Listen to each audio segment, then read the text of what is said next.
ITA for calling my 35M wife, 35F, a spoiled brat?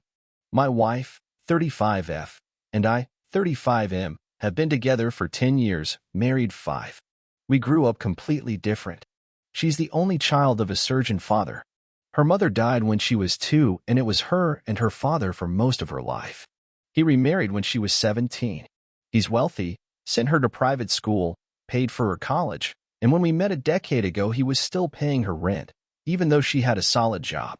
I come from a poor family, but we both have pretty good jobs and make around the same amount of money now. She is such a daddy's girl, and it's been affecting our relationship. Anytime she wants or needs something, she goes to her dad first. And sometimes it's about things I could help with.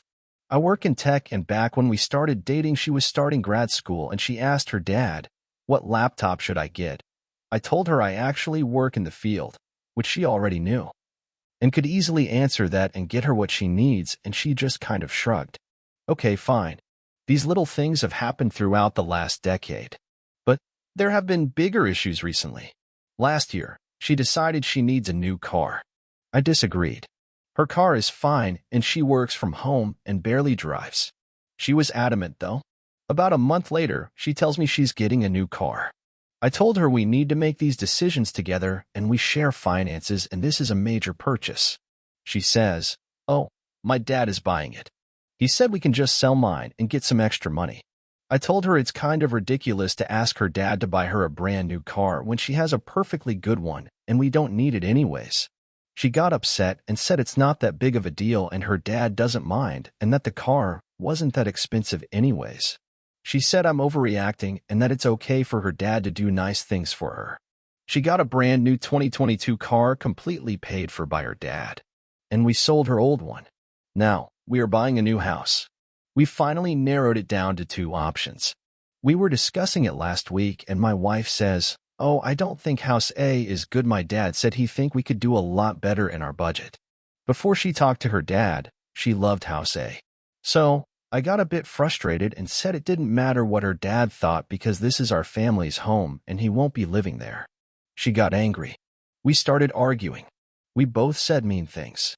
I called her a spoiled brat and said she needed to grow up, and she got upset and slept in the guest room, and it's been a few days and we have barely spoken. She said I was so mean to her.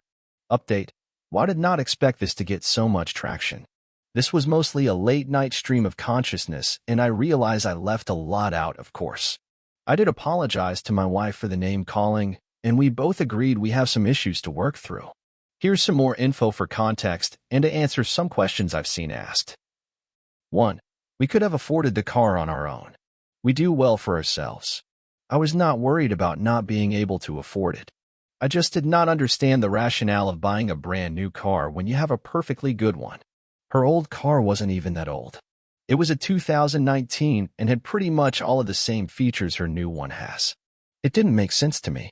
Also, we have a toddler, and it's actually harder for her to get him in the new car than the old one. She also barely drives. I mean, seriously, the car sits in the garage 90% of the time. She has even said before that she hates driving. Sure, it was free, but I guess it's more about the principle than the car itself. But she got what she wanted, so whatever. 2. We've been together 10 years. Has it always been this way? Why did I stay? Valid points. And something I could dig deeper on. No answer right now other than I just fell in love and didn't want to leave. 3. Do I have my own daddy issues? No, not really. My dad and I are fine. My parents are still married. We were very poor growing up, and my parents were undocumented, and that was a very stressful way to live, but my family made it work. I live on the other side of the country now, so I don't see them as much, but we talk and visit regularly. 4. My father-in-law is a nice enough guy, and for what it's worth, he also says his daughter is spoiled and has made comments throughout the years about it. Obviously, I didn't need to call her a spoiled brat, and I recognize the difference in her dad saying it and me, but I am not the first person to say it to her. I know that doesn't make it right. 5.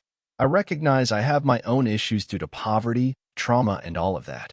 I have been to individual therapy. That is a forever ongoing process. 6. The house, all of the reasons my wife gave me are just matters of personal preference. Like, my dad says we need a bigger kitchen, My dad says we need a bigger backyard.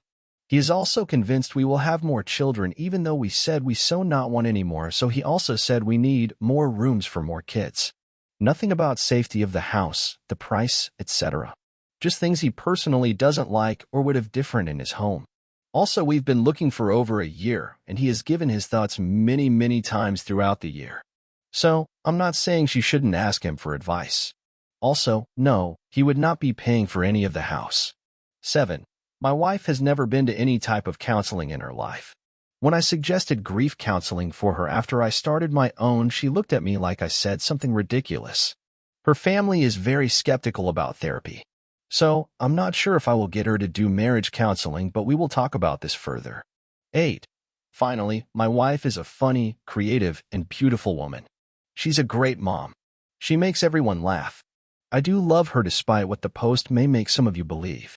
Thanks to those who sent me thoughtful messages. They provided interesting perspectives. Also, this not a full picture of everything. I'm just not willing to spend any more time writing it. It's a lot.